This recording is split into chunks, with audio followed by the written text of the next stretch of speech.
من هذه الأزقة الضيقة ومن البيوت المتهالكة في قضاء القرنة يعيش المقاتل محمد قاسم الذي سيكتب التاريخ له قصة ليست كباقي القصص.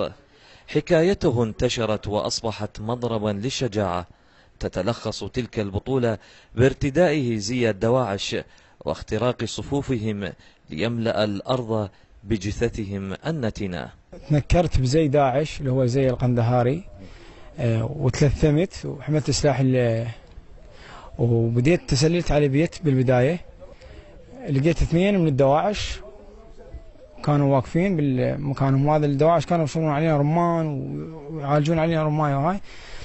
ضربت واحد من كان معتهم وهذا ضربته تقريبا 3 طلقات هيك.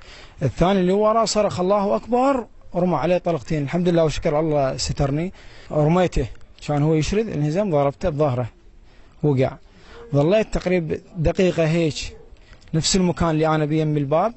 طلع واحد من دواعش كان يريد يشوف يعني شكو ماكو، شافاني يعني ظل يباوع يشوف شنو شكو هالرمي. شاف جماعته، شاف انا لابس الزي، حسباله من جماعته. الحمد لله قتلته. عاد اجى واحد يصيح من عندهم، يا اخوه يا اخوه ابو انس ابو انس. تقريبا بصل عني متر، انا لابد له بالركن وهو ما شافني. رجع مسافه. باوعت عليه، شفته متجه هيش رايح راجع.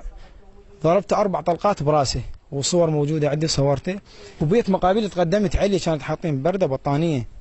لقيت 2 من الدواعش داخل البيت، ورميت عليهم واحد وقعته، واحد صوبته بالغرفه كملت عليه. ذلك الشاب البصري الذي سطر أروع صور الشجاعة لتصبح وسام شرف وعزة لذويه وعشيرته التي اجتمعت فور وصولنا لمنزله لتطلق أهازيج النصر.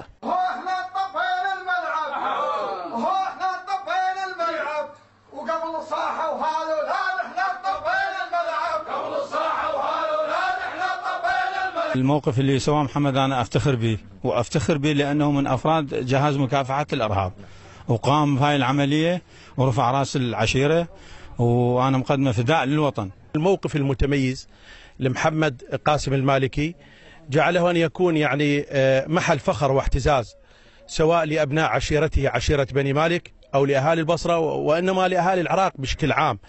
قصة بطل من مدينة البصرة شهدت له ساحات القتال بشجاعته عندما جاب أزقة الموصل وهو يرسم صور النصر والكرامة. من البصرة طارق صالح، العراقية نيوز.